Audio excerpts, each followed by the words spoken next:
যদি কেউ দৈনিক 5 বার ওই ঝর্ণার মধ্যে গোসল করে তাহলে কি তার শরীরের মধ্যে কোনো ময়লা থাকতে পারে? সাহাবায়ে কেরাম বললেন, না আল্লাহর রাসূল, তার শরীরের মধ্যে কোনো ময়লা থাকতে পারে না।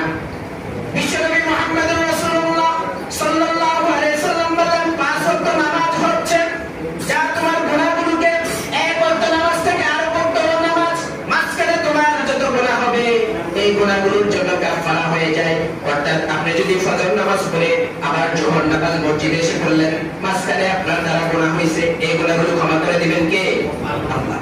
আল্লাহ রাসূল বলেছেন, এক ওয়াক্ত নামাজ থেকে আরেক ওয়াক্ত নামাজ, এক জুমার নামাজ হতে আরেক জুমার নামাজ, এক রমজান হতে আরেক রমজান, কেউ যদি নামাজ কাজা না করে মধ্যবর্তী সময়ে তার যত গুনাহ হয় এই গুনাহগুলোকে ক্ষমা করে দেন কে?